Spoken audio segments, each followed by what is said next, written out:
예수님 당시 유대인들은 1년에 5번 큰 명절을 지켰습니다. 페르시아 총리 하만의 유대인 살해 위기로부터 구원된 것을 기념하는 3월에 지키는 불임절, 출애굽을 기념하는 4월에 지키는 6월절, 시내산에서 율법을 주신 것과 첫 추수를 감사하는 오순절, 그리고 광야 40년 생활과 가을 추수를 감사하는 10월에 지키는 초막절, 그리고 헬라인 안티오코스 에피파네스에게 짓밟혀버린 성전을 정결하게 한 날을 기념을 하는 12월에 지키는 수전절이었습니다. 그 중에 6월절, 7.7절, 초막절 3대 절기는 반드시 지키라고 명하신 하나님이 정해주신 절기입니다. 그리고 불임절과 수전절은 이스라엘의 역사 가운데서 하나님의 은혜를 감사하는 이스라엘 백성들이 정해놓은 절기입니다. 오늘 본문에 나타난 명절은 이스라엘 백성들이 반드시 지키는 5월의 절기 오순절 7.7절로 생각됩니다. 이때 예수님께서도 예루살렘에 올라오셨습니다. 당시 예루살렘에는 9개의 성문이 있었는데 북쪽에는 양문이 있었습니다. 북쪽에서 오는 이들이 주로 출입을 하는 성문이지요. 이곳에는 성전의 제물로 사용될 짐승들이 주로 통과하는 문입니다.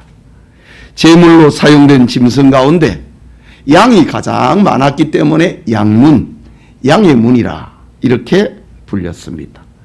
양문 앞에는 제물을 준비하지 못한 사람들과 멀리서 오는 이들을 위한 가축 시장이 성황을 이루고 있었습니다. 뿐만 아니라 양문 한쪽에는 자비의 집이라고 불리는 베데스다 연못이 있었습니다.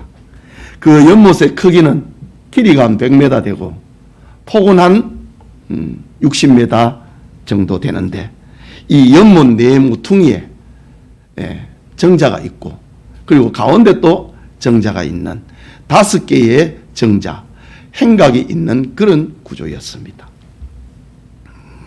이 연못에 얽힌 전설이 하나 있는데 그 전설이 바로 오늘 성경에 갈로 처리되어 있는 그 부분입니다.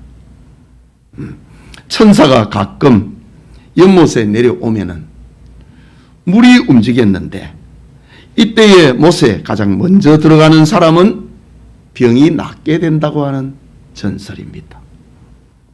오늘 성경은 바로 이런 배경 속에서 일어나고 있는 이야기입니다. 이 시간 베데스다, 자비의 집, 이란 제목으로 하나님의 말씀을 받고자 합니다. 말씀을 듣는 우리 모든 성도님들에게 자비의 집에 임하셨던 그 하나님의 은혜가 우리에게도 임하기를 소원합니다. 첫째로 환자들로 가득한 베데스다입니다. 본문 2절과 4절에 보면은 예루살렘 양문 곁에 히브리 말로 베데스다라 하는 못이 있는데 거기 행각 5이 있고 그 안에 많은 병자, 맹인, 다리 저는 사람, 혈기 마른 사람들이 누워 물의 움직임을 기다리니 이는 천사가 가끔 못에 내려와 물을 움직이게 하는데 움직인 후에 먼저 들어가는 자는 어떤 병에 걸렸든지 낫게 되미르라 라고 합니다. 고고학적인 발굴에 의하면 이 베데스다 연못 밑에는 지하수가 흘러서 가끔 가스와 거품이 솟아올랐다고 합니다. 우리나라의 어떤 유명한 온천을 우리가 생각을 해보면 되겠습니다. 거기에서 솟아오르는 거품과 가스가 사람들의 병을 치료하는 그런 효험이 있었나 봅니다. 그래서 치료를 경험을 했던 사람들이 바로 그 연못의 이름을 베데스다, 자비의 집이다 라고 사람들은 그렇게 불렀습니다. 그러나 고고학적 발굴에 의하면은 연못 밑에 지하수가 흘러서 가끔 이렇게 가스와 거품이 솟아올랐다고 합니다. 사람들은 이 연못에 물이 끓어오르는 것을 천사가 내려와서 목욕하는 것으로 생각했습니다. 그리고 물이 끓어오른 후에는 제일 먼저 연못에 들어간 사람은 오늘 성경의 표현처럼 어떤 병에 걸렸든지 낫게 된다라는 전설을 그들은 믿었습니다.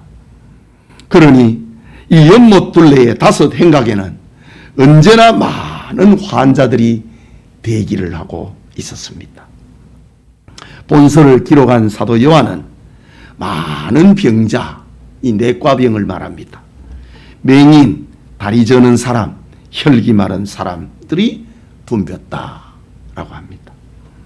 그들은 명절을 지키기 위해서 성전에 들어가는 흥분된 사람들하고는 대조가 됩니다. 구분이 됩니다. 그들은 몸에 병을 가지고 먼저 못에 들어가기 위해서 치열한 경쟁을 하기 위해서 기다리는 사람들이었기 때문입니다.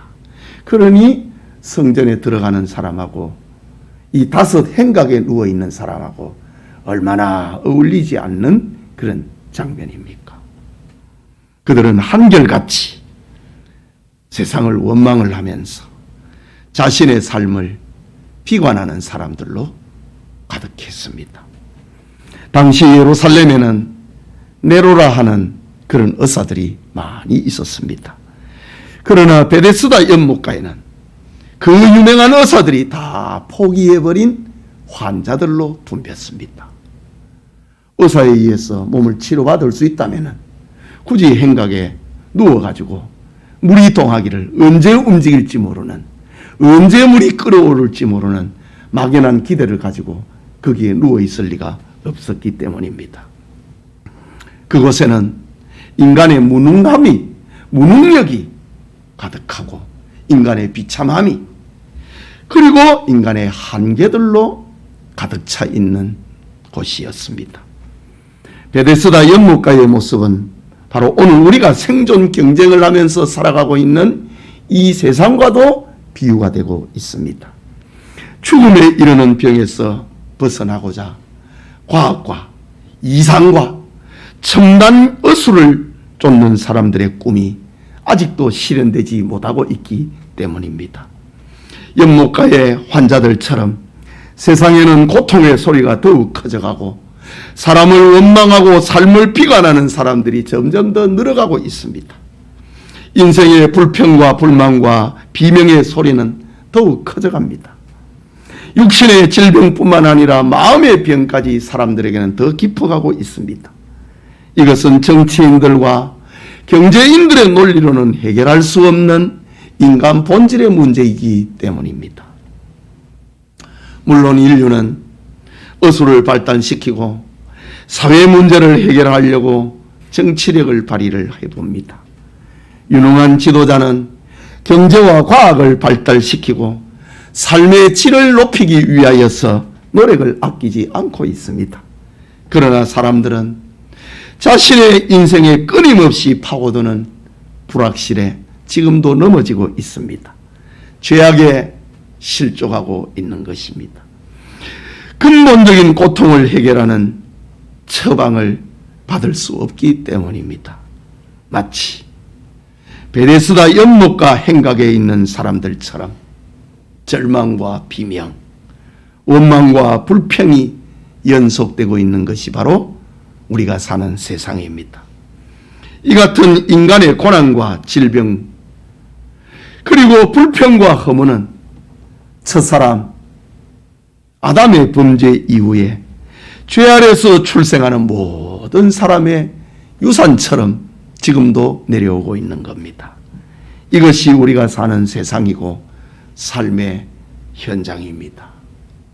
그러나 이것은 전부가 아닙니다. 끝이 아닙니다. 희망이 있습니다. 바로 예수님이 찾아오신다고 하는 사실입니다. 베데스다. 그것은 둘째로 예수님이 찾아오신 연못입니다. 본문 5절과 6절에 보면은 거기 38회 된 병자가 있더라. 예수께서 그 누운 것을 보시고 병이 벌써 오래된 줄 아시고 이르시되 네가 낫고자 하느냐라고 합니다. 베데스다는 자비의 집, 은혜의 집이라고 하는 뜻을 가지고 있습니다. 그런데 그 은혜의 집, 자비의 집에 어울리지 아니하는 사람들로 가득합니다. 병자들이 다 누워있기 때문에요. 하지만 여기에 예수님이 찾아오셨습니다. 예수님은 38년이나 된 한 병자가 누워있는 것을 보셨습니다. 그는 재수, 삼수가 아니라 38년 동안이나 병을 고치기 위하여서 그리고 물의 움직임을 기다리다가 뛰어드는 경쟁에 실패한 사람입니다. 세상에 사람들이 그렇게 많아도 자기를 도와줄 사람이 없는 것입니다. 그럼에도 그는 그곳을 떠날 수가 없었습니다. 거기가 자기의 유일한 희망이었기 때문입니다.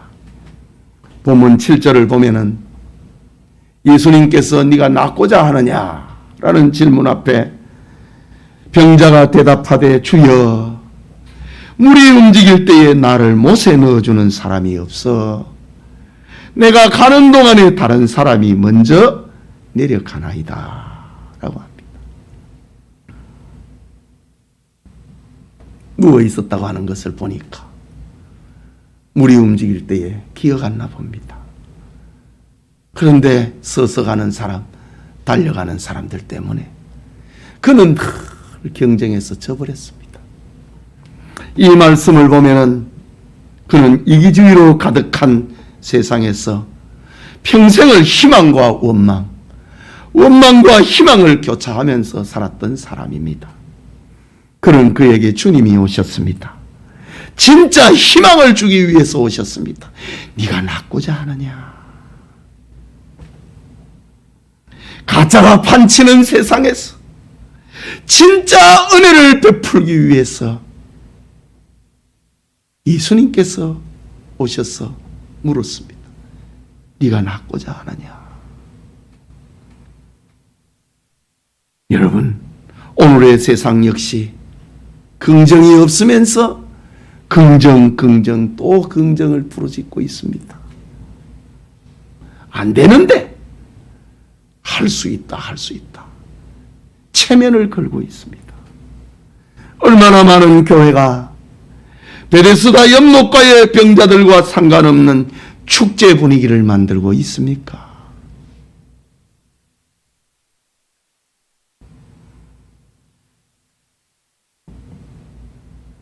예루살렘 성전의 명절이 돼서 올라가는 사람들하고 베데스다 연못가의 행각에 누워있는 사람하고 아무 관계없는 겁니다.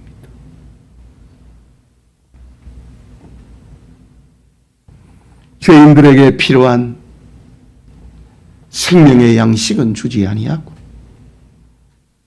한 주간에 쌓인 스트레스를 풀려고 합니다. 삶을 흥겁게 하는 것이 교회의 본질처럼 되어가고 있습니다. 그러나 오늘 성경의 예수님은 오늘날 유행하는 교회 흐름과는 달랐습니다. 그는 명절에 예루살렘에 오셨으나 흥겨워 웃고 콧노래를 부르지 않았습니다. 예수님은 사람들의 스트레스를 풀어주는 어떤 행동을 하지도 않았습니다. 예수님은 죄인들을 보셨다. 절망하는 사람들을 보셨다. 신음하는 사람들을 보셨다. 고통하는 사람. 그리고 38년 된 병자를 물끄러미 쳐다보셨다. 그리고 그를 아셨다.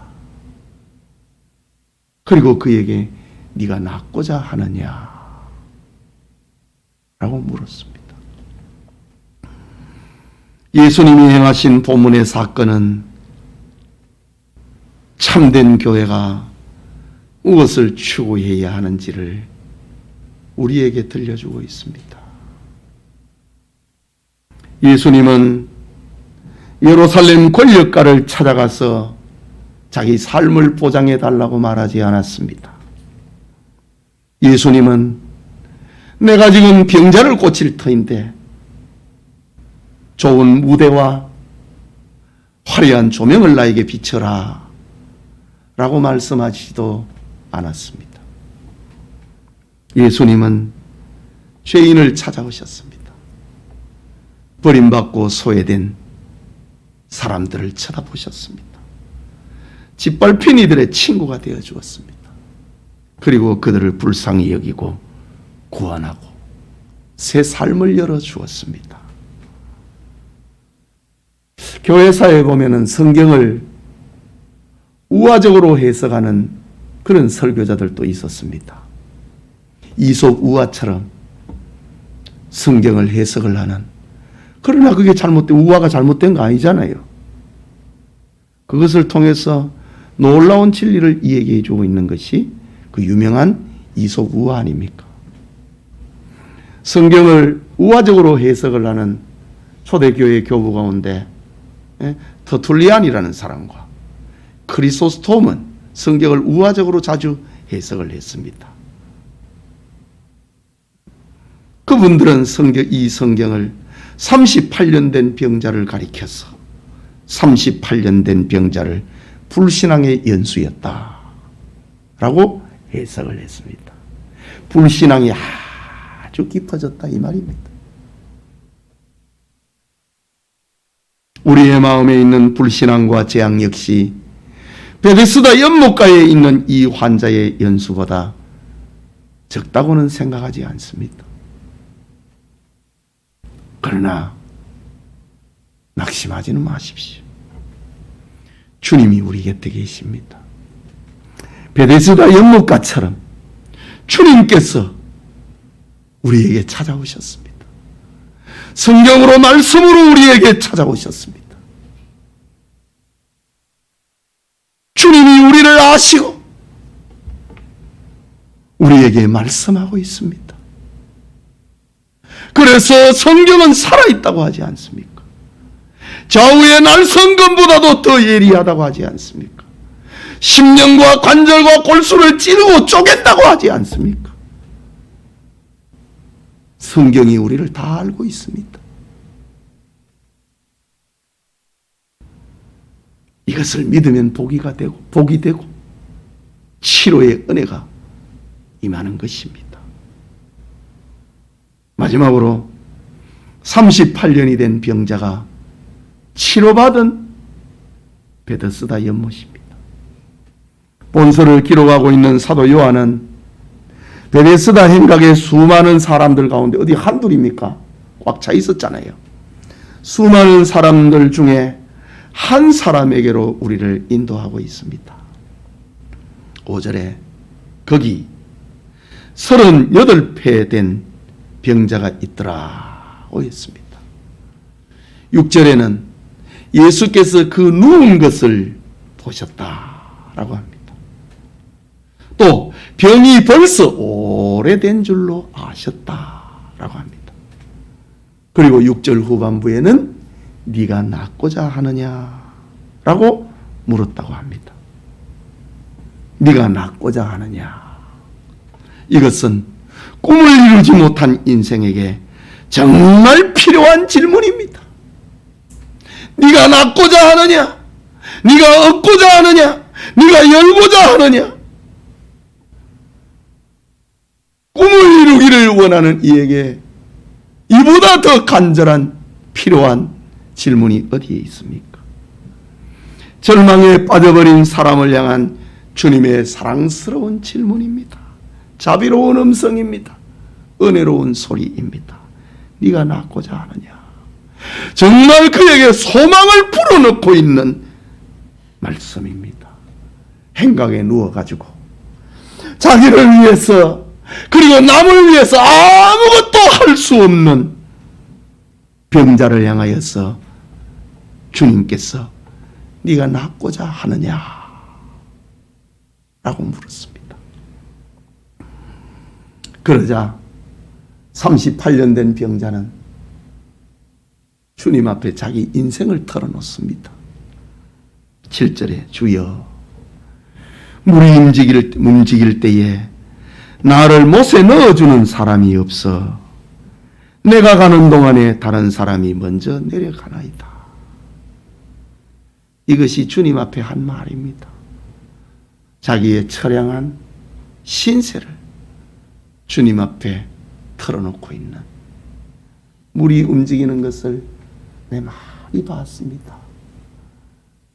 그러나 내가 기어서 가는 동안에 다른 사람들이 먼저 가버렸습니다. 그래서 나는 지금까지 여기에 누워서 기다리고 있습니다.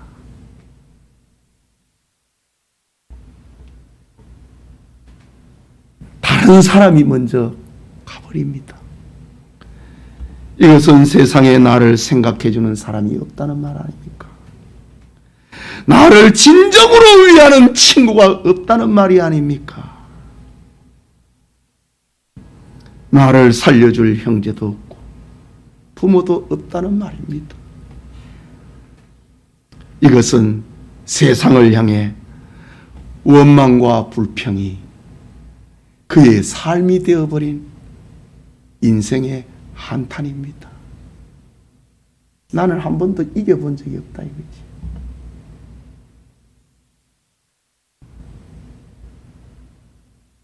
나는 1등을 해본 적이 없다 이거지. 나는 늘 꼴찌 인생입니다. 그 한이 꽉 차 있습니다.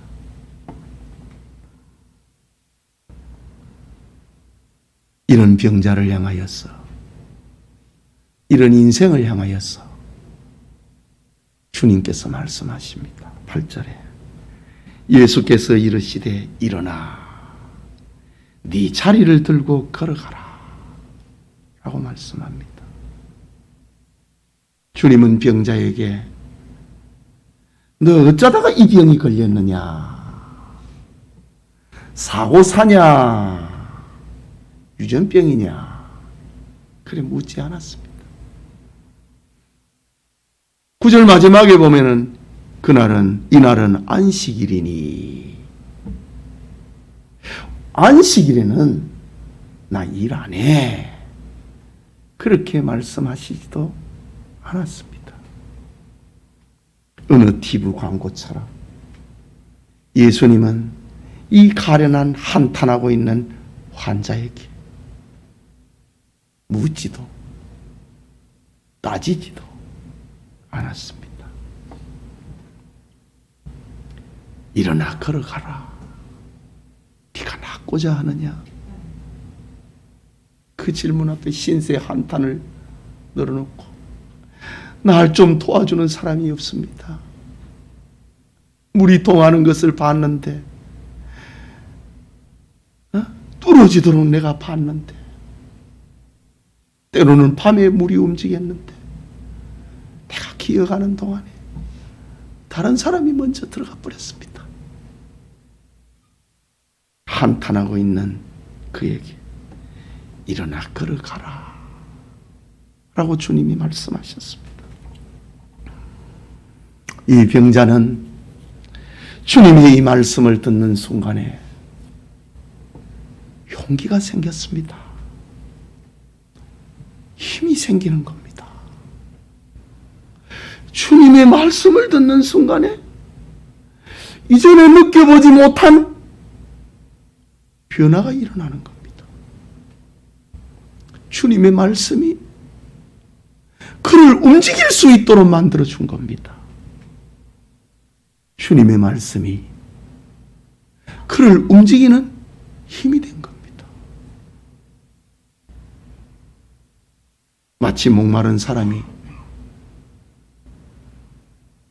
생수를 한 컵 마시면 소생하게 되는 것처럼, 굶주린 사람이 음식을 먹으면 일어날 힘을 얻는 것처럼 38년 된 병자가 예수님의 말씀을 듣는데 몸을 움직이는 힘이 솟아났습니다. 네 자리를 들고 걸어가라 라고 했습니다. 그것은 38년 동안 병들어 누워 있었던 자리입니다. 그것은 남의 도움만을 기다렸던 자리입니다.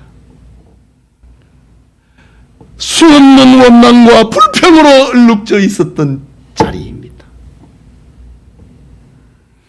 불신앙의 과거가 찐득찐득 묻어있는 그 자리입니다. 주님은 일어나 네 자리를 들고 걸어가라. 불신앙을 청산하고 원망과 불평을 청산하고 주님의 말씀을 의지하여서 일어나라 이 말입니다. 계속해서 구절을 보면은 그 사람이 곧 나아서 자리를 들고 걸어가니라. 이는 안식일이니.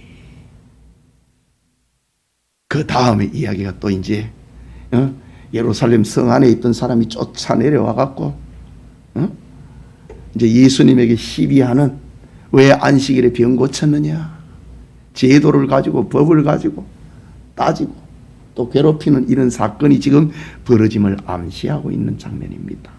그러나 오늘 성경 그게 초점이 아니고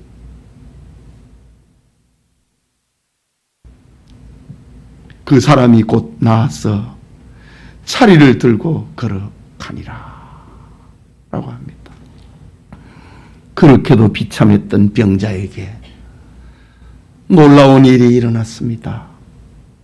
38년 동안 자신을 괴롭게 만들었던 병에서 벗어났습니다. 이렇게 갑자기, 이렇게 쉽게 변화될 수 있느냐? 이렇게 간단하게 내 병이 치료받을 수 있는가? 이렇게 역동적으로 내 삶의 변화가 일어날 수 있는가?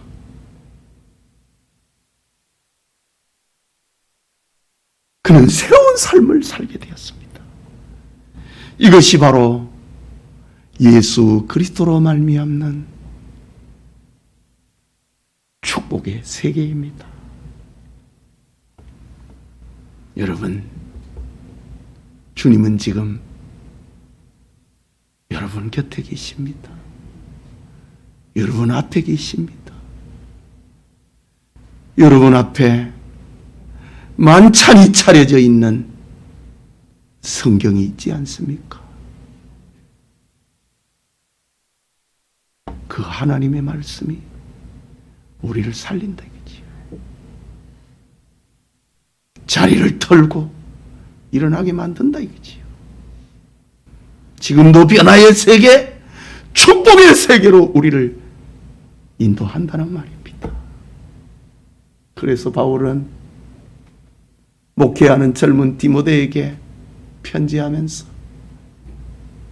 네가 어려서부터 성경을 알았나니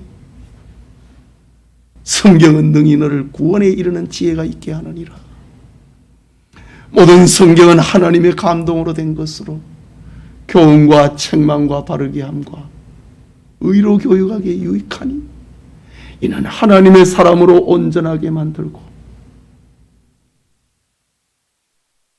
하나님의 사람이 되게 만든다. 하나님께서는 치료의 약을 우리 앞에 차려놓았다 이거지.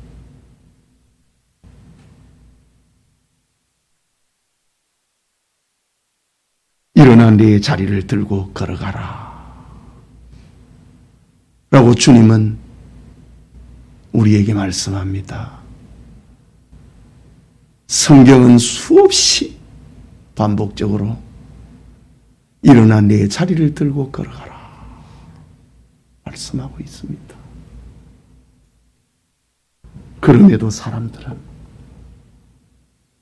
자기 도덕성으로 이 문제를 해결하려고 합니다.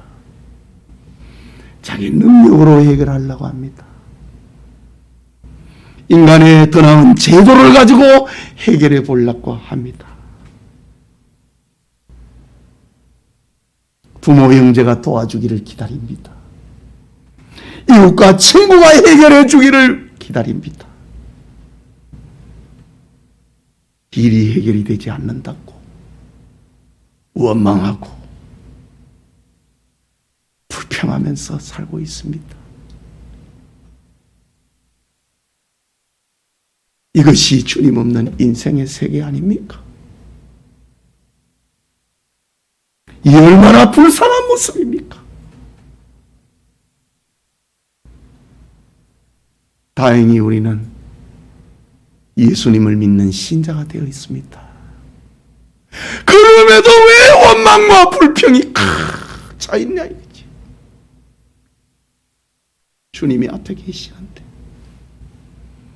주님이 우리 앞에 일어날 수 있는 생수와 만찬을 차려놓고 계시는데 왜 네 능력으로, 왜 인간의 제도로 문제를 풀라고 하고 이웃과 형제와 부모가 안 도와진다고 원망합니까? 도울 수 없습니다. 베데스다 연못가에 있는 수많은 환자들처럼 다 자기 문제도 해결 못하는데, 내 인생이 급한데, 내 인생 문제를 해결 못하는데 어떻게 남의 문제를 해결해 줍니까? 주님이 계신데, 여러분 주님이 계심을 믿으시기 바랍니다. 사랑하는 영천의 성도 여러분, 베데스다 행각과 38년 된 병자는 죄로 오염되어 스스로 아무것도 할 수 없는 인생들을 대변하고 있습니다.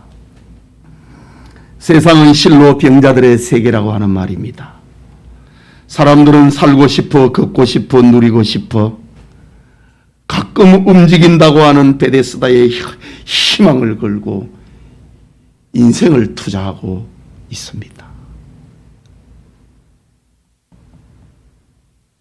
걷고 싶었어, 살고 싶었어, 누리고 싶었어, 연못만 쳐다보고 산다 이거지. 이게 우리 인생 아닙니까? 나를 보고 너를 쳐다보면은 그때나 지금이나 낙심하고 절망할 수밖에 없는데도 연못만 쳐다보고 있다 이거지.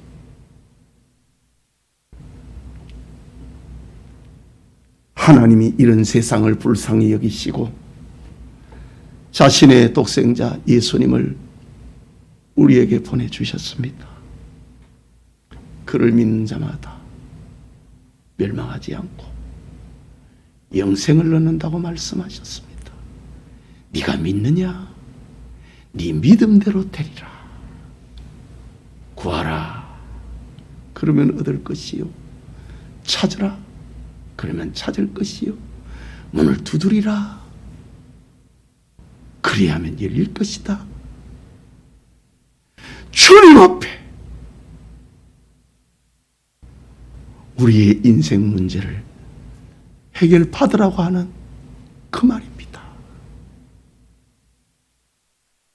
예수님으로 말미암지 않고는 우리 인생의 본질의 문제를 해결할 수 없다는 말입니다. 그래서 예수님이 내가 길이요, 내가 진리요, 내가 생명이니 나로 말미암지 않고는 네 인생 문제가 해결 안 된다. 하나님께로 올 수 없느니라 라고 말씀하셨습니다. 주님께서는 어제는 예루살렘 베데스다 연못가에 계셨고 오늘은 우리의 삶의 현장에 계십니다. 주님은 여전히 가련한 인생을 보십니다. 알고 계십니다. 병이 벌써 오래된 줄 주님은 알고 계십니다. 여러분의 병이 얼마나 깊어져 가고 오래된 줄 주님은 아십니다. 그러면서 네가 낫고자 하느냐 희망을 불어넣으시고, 네가 낫고자 하느냐 생명을 불어넣으십니다. 일어나 네 자리를 들고 걸어가라. 지금도 주님은 우리에게 말씀하심을 믿으시기 바랍니다. 주님은 여러분의 오랜 병을 고치시는 분이고, 주님은 여러분을 죽음의 자리에서 일으키시는 분이고, 주님은 여러분을 영벌에서 영생으로 인도하시는 분이고, 멸망의 세상에서 천국으로 인도하시는 분입니다. 여러분이 만난 인생 고통의 현장은 주님의 일터요, 주님의 능력의 현장이요, 주님 사랑의 현장입니다. 내가 세상 끝날까지 너희와 항상 함께 하겠다고 약속했지 않습니까? 주님의 말씀이 여러분에게 생수가 되기를 바랍니다.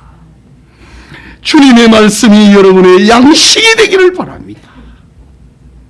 주님의 말씀을 읽고 듣고 먹어서 원망과 불평과 불신앙을 치료하는 신약이 되기를 바랍니다. 주님의 말씀인 성경을 읽고 그의 통치로 영육이 건강해지는 축복이 예배드리는 우리 모든 성도님들과 함께하기를 축복합니다. 우리 같이 기도합시다. 말씀을 받았습니다. 여러분, 설교는 2000년 전에 되어진 것을 내 걸로 만들어내는 것이 설교입니다. 이렇게 하지 못하면 이야기 듣는 거예요. 박물관 견학한 것밖에 안 돼요. 우리는 역사를 공부하는 사람이 아니고 내 것으로 만들기를 해야 될 사람입니다. 그것이 설교자요, 설교를 듣는 청중의 모습입니다. 네가 낫고자 하느냐? 예, 낫고 싶습니다. 그런데 나는 맨날 꼴찌만 했습니다. 나를 못에 넣어주는 사람이 없습니다. 그런 희망을 가지고 있는, 막연한 희망을 가지고 있는 인생들에게 예수님께서 일어나라, 네 자리를 들고 걸어가라, 주님이 말씀하십니다. 여러분의 것으로, 우리의 것으로 만드시길 바랍니다. 그러면 믿음대로 됩니다. 기도합시다.